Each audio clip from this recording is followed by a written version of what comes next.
Elizabeth Holler Hunter is our speaker. She's an award-winning journalist, a successful fundraiser, nonprofit executive, and international consultant with 25 years in her field. Hello, beautiful people. How are you today? Good, good. So I am perfectly delighted to be here. What I love about you guys is that you're generally all very smart, but people are really warm and friendly, and it feels like such a supportive and collaborative space. So I'm counting on that for this presentation. Playing for Change. About 15 years ago, two young people had a belief, right? And this first was the belief that there's more that connects us than divides us. So that was a place where they started, fundamental. That was a driver of Playing for Change. And then they believe that peace and positive change are possible through music. So like many things when we're working in organizations, it started somewhere, right? It started with a need or a belief or an idea or something. So these were the grounding beliefs that started Playing for Change. And these are the two young people. So Mark Johnson was he was a sound engineer, and he was working for Paul Simon in New York City. And he was on his way to the studio, and he was in the subway.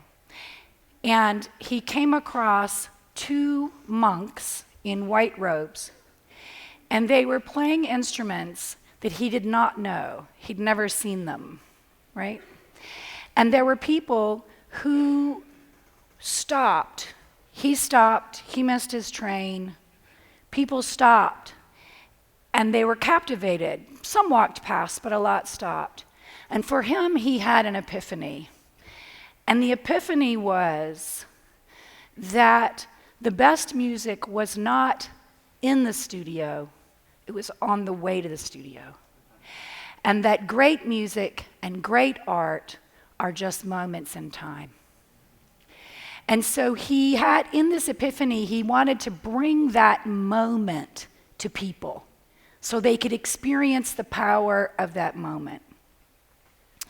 Whitney had done street theater, and so she was all about theater and performance and being out in the world. And so they came together and had this concept of Playing for Change. So one of the first people they recorded, so the concept was they wanted to record and film people who were literally playing for change. Busking on the street is what we call it, right? And they felt like that would give them a sense of the heartbeat of America. They wanted to record them and talk with them, and then they ended up taking it around the world. So you saw those two people, right? This is what Playing for Change is today. We have all the videos. We have a band. It's 14 people from 11 countries. They tour the world. They're amazing, incredibly inspirational. There are these videos, which we now have 250 million views of our videos. We have the foundation, and right now we have 12 programs across Africa and Nepal and Thailand and the United States and Bangladesh. And then we have Playing for Change Day, which just happened in September, and we had over 300 events in 52 countries around the world. They went to film and record people all around the world. And so the way of the process is that he might have 2 or 3 songs going. He would go into a community, and he would sometimes know the artist he was going to record, but sometimes not. Sometimes they'll just go in and they'll say, well, we need a bass guitar for this. Who's the best guy who does that? Or who's the best woman who does this? So it's very organic. It's an organic process. But it also has a lot of structure about it. So there was this fundamental innovation and a new way of looking and presenting music and recording. So every single person has been recorded live and outside. Okay? So that's context. Context matters. As we all know. So they're all recorded live and outside. So here's what you see. When you see the headphones, what's happening is the first one will begin, and they may lay down a track. Maybe it's the bass, maybe it's the percussion, maybe it's a vocal. It depends on what the song is. And the next one listens, and then they add theirs. So if you saw it happening, the person is just listening. There's no music outside. The guys who are filming and recording have their headphones. This person is just singing or playing the drum or whatever, all out there in the world on their own, but they're listening. So they're never together. They're never together. How about teams of this realm, right? We're dealing with teams where sometimes people are all over the world. They may never be physically together. But I think why this is a great metaphor is that they're adding one to a next, to a next, to a next, right? And they're not in the same place at the same time, but everybody has a role. And the thing about this, it's awesome. We have recorded some of the most famous musicians in the world, right? Anybody know the Rolling Stones, Keith Richards? Okay, yeah, that was an interesting recording session. Woo! But what was great is, if you can imagine, and for those of you who don't know Keith, somebody tell them if that the dude was like the cat that ate the canary. He was effervescent, if you can even imagine. And this guy is not effervescent. This guy, it's amazing that he's even alive, But the part was, what was great for him is he was just one of the gang. He was not Keith Richards anymore. He was just one guy playing music, and he had a part, and he knew what his part was. And it's a great equalizer, right? This process is a great equalizer. And it also shows people in their context. And it also is this beautiful blend where it becomes this thing that is larger than any one of them, and they all contribute to the whole. And I think that there's a lot of that that's relevant, right, to the work that we do, right? And there's some people who are the Keith Richards. And there's some people who are unknown. We've recorded people that is the only time in their lifetime that they will ever be filmed and recorded, right? So it's all on this spectrum that brings people together in a context where every person has a role that's significant and relevant, right? And it comes together to create this beautiful thing. That's 80 musicians from a country that has been in conflict. Many are from different sides of the conflict. So what happens is we see ourselves in a system. I see myself in a system. But if I can have the opportunity to see others and come up to 30,000 feet, the people and the country of Colombia, it will not be the same after they see that, right? Because it gives them a perspective of their beauty. It gives them a perspective of their diversity. It shows the beauty of the country, the beauty of the people, the different instruments. So you can't be the same because you recognize you're part of something larger and more significant. And I think that that's one of the challenges. And when we do our work well, we help people understand that. And we convey that through empowering the vision, right? So that people understand what they're a part of.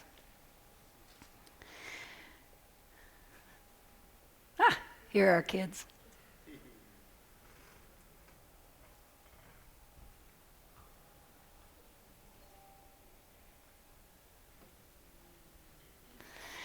So what happened with the foundation side is as they went around the world, they many times would stay with the musicians. So whether that was on a dirt floor, no matter where that was. And most of the places that we've ever filmed and recorded, people are actually quite poor economically. And so they came up with an idea because they'd been so welcomed. They'd been just embraced, and they wanted to bring music back, right? So they went on this first tour around the world. They made a documentary film, and they wanted to bring the music back.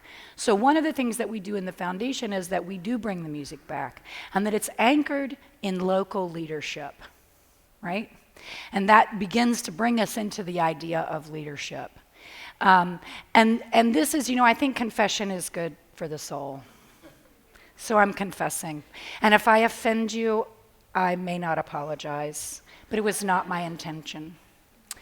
I've done a lot of communications work, and I worked with a global communications foundation, and there were times when I wrote, not only did I write it, but I wrote it as a tagline, giving voice to the voiceless. Anybody heard that? Anybody written it? okay? Well, here's what I've come to believe about that. I believe that that was horrendous, right? Really, it was well-intentioned, but this young man is not voiceless. The children that we work with are not voiceless, right? It is just, and who am I to decide that you're voiceless? The just rampant arrogance of that is offensive. And it goes back to some of our cultural things, right? We decide I'm the giver, you're the receiver, I'm the have, you're the have not. But voice to the voiceless. And so I think that part of what we are doing is we are tapping in to provide the opportunity, the space, the tools, and the leadership that creates such a place where people have their voice. Either they can find it because they may not have been empowered to speak it in a way that they can in a workplace or in an organization, or that they are not prohibited. They don't have barriers. We work in rural Nepal. It is Kathmandu is the capital. This is 10 hours drive from Kathmandu, and it's 2 hours jeep ride, and then you have to walk in. Okay? It's on the border with India. They estimate that 16,000 girls a year are trafficked from this area, this region, this remote rural region of Nepal into India. Made worse by the earthquake because people are posing as NGO workers now and coming to take them away, and the families are far more vulnerable because they have lost a lot. Well, we came in and started a program for children, a music program in a school. And then we had a handful of women who got involved. And they came to us and they said, we need a PA system and we need money for costumes. We said, okay. And they got together and they created a performance. They started with 5 women. Now we have 22 young girls and women. And the performance is about human trafficking. So they have some of the women who dress up like men, who come and offer jobs, marriage, money, the things. And they go to villages and they do these performances. And this was literally one of the comments of a woman that did it, is I didn't know I had rights, right? So what's important, I think, about this is that when you provide the tools, you don't know where it's going to go, right? That's why we have to be in the flow. Because really, sometimes it just gets wildly out of control, and you just hope that it's happening in a positive way, right? So this is a way that they are choosing what they want and what they need. And we have to also, I think, in our work, we have to be prepared to put things in place and then let them go, right? We have to be able to moderate our agenda and our investment because we don't know where the Spirit is going to take it. And the other thing about this is they have men now who travel with them because they could never leave their villages, ever. So they have men who are bought into this. Well, this is changing everything. And now in some recent villages, we just were there doing some relief work and building housing and stuff because of the earthquake.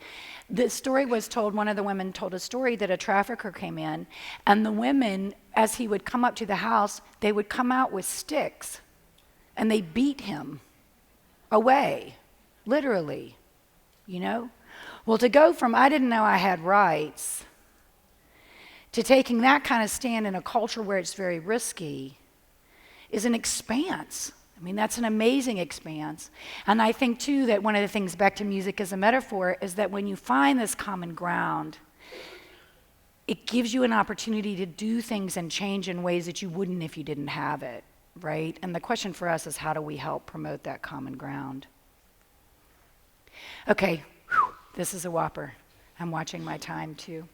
I went to Bosnia during the war in 1992, and I was a journalist, and I was with a delegation of Christian, Muslim, and Jews. And my task was to interview rape camp survivors and concentration camp survivors. And as I flew out of Dulles, and they said, well, if you meet the team in Germany, but if you miss them, you'll go on to Croatia, and if you miss them there, you'll go to Bosnia. Well, basically, as I was flying out of Dulles, all I wanted was my mother. Viscerally, I wanted my mother. I was terrified, But I did it anyway because it was a moment. It was just a moment, and sometimes you have to go for moments like that. But this is a story. So this is the cellist in the symphony in Sarajevo, and some of you will remember that there was a time when they were picking people off who were getting water. Do you remember that? Snipers were picking children and women and people off when they were just trying to get water to survive. In Sarajevo, a cosmopolitan city that had hosted the Olympic Games. And we were all watching, right? We were all watching. This was the site of a mortar round that killed 22 people. And this man, who was, clearly besieged in Sarajevo, brought his cello and his dress, and he played the Requiem every day for 22 days. Okay? Every day for 22 days. And soon people started to protect him because he was going to get killed, right? And when we talk about leadership, like that transcends, we could write 1,000,000 words. But for you to know that story, or for him when he came out and the people were still in the line for getting water, they were still vulnerable. But every day for 22 days, he played the Requiem and he honored those lives. And I think that that is a kind of astonishing leadership, right? Just, where does that come from?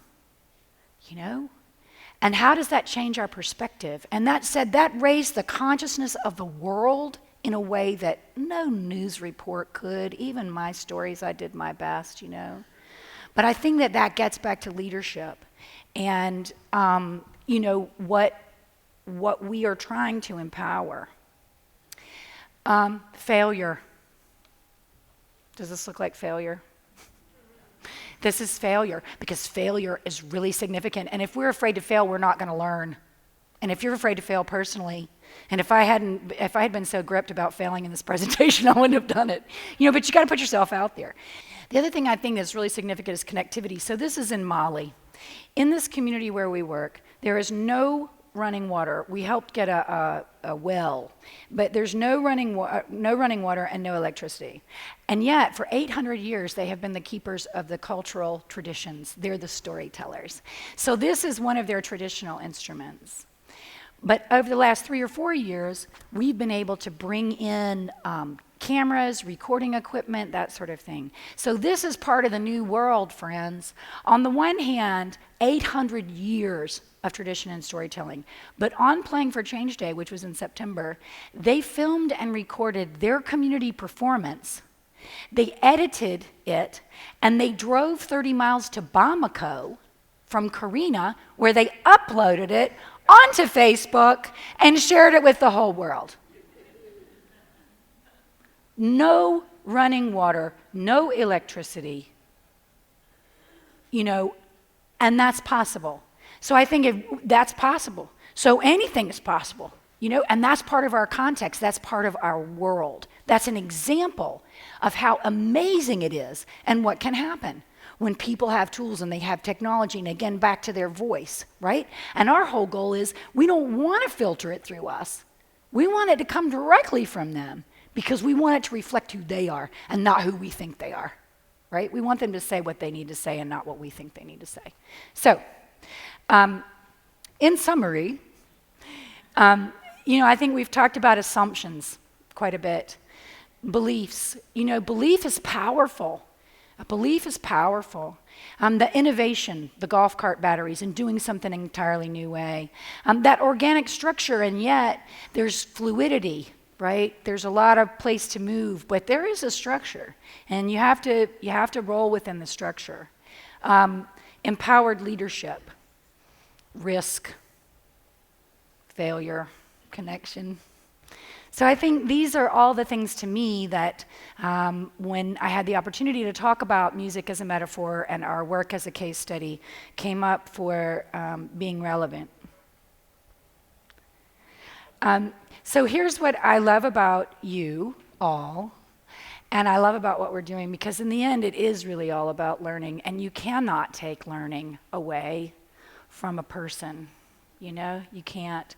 So I just want to say thank you to all of you for listening and for being awesome and for doing great work and for really making a difference around the world and for letting me be here. So, thank you. Thank you.